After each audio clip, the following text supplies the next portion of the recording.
గారు మీ వద్దకు వస్తానండి. ప్రొఫెసర్ అన్వర్ ఖాన్ విశ్లేషకులు ఉన్నారు. అన్వర్ ఖాన్ గారు, ఇప్పుడు ప్రస్తుత పరిస్థితుల్లో స్పీకర్ పదవి మీద ప్రశ్నార్థకంగా మారింది. గతంలో గెలిచిన స్పీకర్గా ఉన్న పోచారం శ్రీనివాసరెడ్డి ఈరోజు తన ఒక పార్టీ జెండా కింద గెలిచి వేరే పార్టీలో వెళ్ళడం వల్ల స్పీకర్ పదవి మీద కూడా ఏదో ప్రశ్నార్థకంగా మారిన ఈ విషయంలో మీరు దీన్ని ఎలా విశ్లేషిస్తారండి? ప్రొఫెసర్ అన్వర్ ఖాన్ గారు, can you unmute your mobile phone also sir please? Foresight TV management, ముఖ్యంగా జమీల్ గారికి కృతజ్ఞతలు. ఒక మంచి విషయము ప్రజాస్వామ్యం గురించి, ప్రజాస్వామ్యానికి స్తంభాలైనటువంటి అనేక ఇన్స్టిట్యూషన్స్ను కాపాడుకొని నిజానికి ప్రపంచంలోనే అతి గొప్ప ప్రజాస్వామ్యాన్ని చాటుకునేటటువంటి ఒక అవకాశాన్ని పైన మాట్లాడడానికి పెట్టినటువంటి ఈ చర్చలో పాల్గొంటున్నటువంటి ప్యానెల్ మెంబర్స్ అందరికీ సలాములు. ఆయారాం గయారాం అనే ఒక ఈడియం వచ్చేసింది ఆ రోజుల్లో. జంపు జీలానీలని మనం అనుకున్నాం ఇక్కడ తెలుగులో. వారిని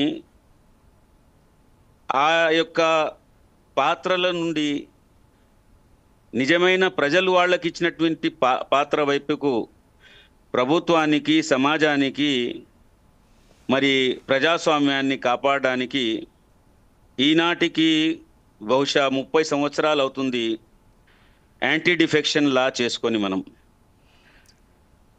దేశ పార్లమెంట్ అన్ని కోణాల నుంచి ఆలోచించిన తర్వాత డిఫెక్షన్కు అరికట్టడానికి తీసుకున్నటువంటి చర్యలు, మరి డిఫెక్షన్కు పాల్గొనేటటువంటి వాళ్లపైన చర్యలు ఏంటివి, ఎవరికి ఆ అధికారాలు ఉన్నాయి చర్యలు తీసుకోవడానికి, అన్ని విషయాలు కూలంకషంగా ఆ చట్టంలో పొందుపరచడం జరిగింది.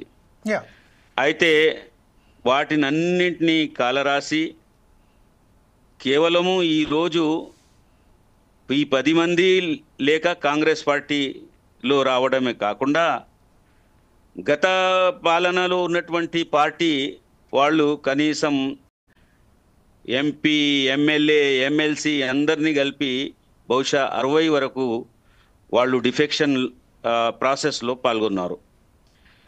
అయితే మరి దీనికి వాగ్వివాదం మీరు చేయలేదా, తప్పు మేం చేస్తే ఏమవుతుంది అనేటటువంటి ధోరణి కాకుండా కేసు తమ యొక్క పరిధిలో ఉన్నటువంటి స్పీకర్ దగ్గర ఎప్పుడు అయితే వస్తుందో ఆ స్పీకర్ వారు, లేకుంటే అక్కడ చైర్మన్ గారు పార్లమెంట్లో వాళ్ళకున్నటువంటి ఆ పరిధిలో ఒకవేళ నిర్ణయం తీసుకున్నప్పుడు మరి అది న్యాయస్థానానికి వెళ్తుంది.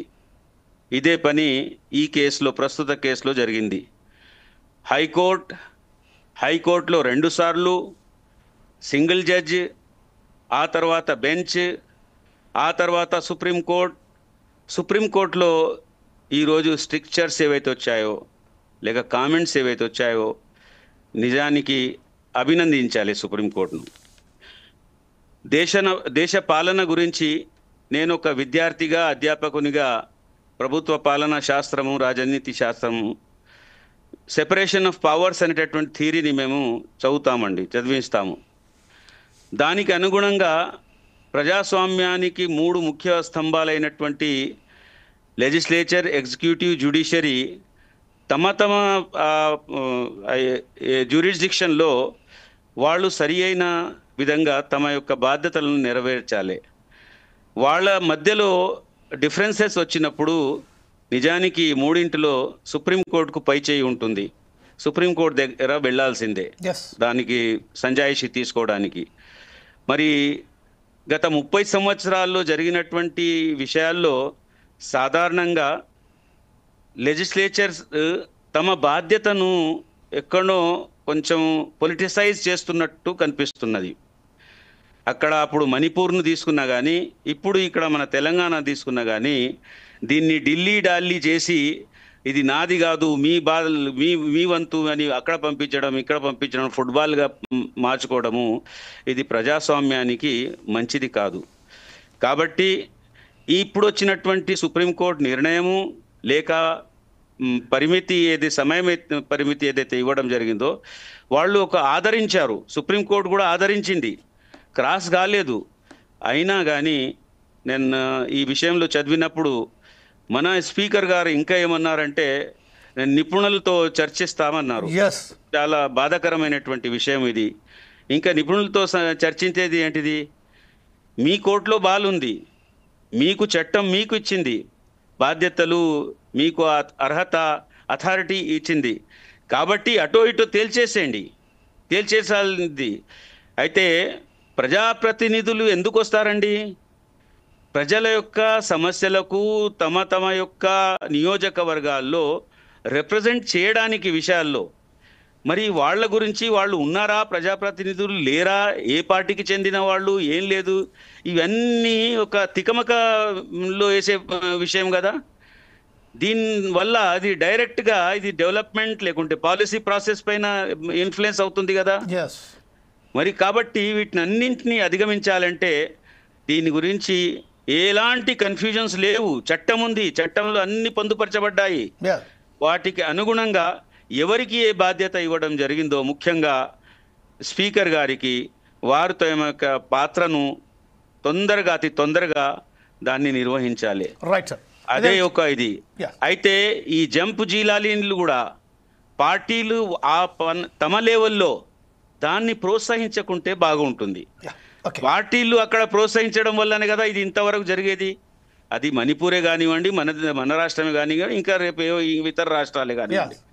కాబట్టి దీనివల్ల గుణపాఠాలు అందరికి వస్తున్నాయి. పార్టీలకు గుణపాఠాలు ఉన్నాయి, ఇందులో స్పీకర్స్ గారి గుణపాఠాలు ఉన్నాయి, 3 స్తంభాలకు గుణపాఠాలు ఉన్నాయి. ప్రజాస్వామ్యాన్ని రక్షించుకోవడానికి మరి ప్రజలకు కూడా గుణపాఠాలు ఉన్నాయి. మనం ఆలోచించి మన ప్రతినిధులను ఎన్నుకోవాలి. ఎన్నుకున్న తర్వాత మన దగ్గర ఒక ఫ్లా ఏమున్నదంటే, సరే ప్రజలకు మనం చెప్తాం కానీ ప్రజలు ఇమీడియట్లీ సరే ఏ ఆలోచనలతో వాళ్ళు ఒక పార్టీకి ఓటు ఇచ్చారో, ఒక ప్రతినిధికి ఓటు ఇచ్చారో, అతను వాళ్ళ యొక్క ఆశయాలకు కాకుండా వ్యతిరేకంగా పనిచేసినప్పుడు అతనికి మళ్ళీ డైరెక్ట్గా అతన్ని ప్రజల చేతుల్లో ఆ బాధ్యత లేకుంటే ఆ అథారిటీ పెట్టలేకపోయింది. రీకాల్ లాంటి ఏదో ప్రావిజన్ ఏదైతే ఉందో ఆ ప్రావిజన్ ఉంటే ఇక్కడ స్పీకర్ కూడా ఆ బాధ్యత లేకుండే, అక్కడ జ్యుడిషియరీ కూడా ఆ బాధ్యత. దాన్ని కూడా మనం ఆలోచించాలి. ఎనీవే, మీరు ఒకసారి కృష్ణారెడ్డి గారు వెళ్దాం. కృష్ణారెడ్డి గారు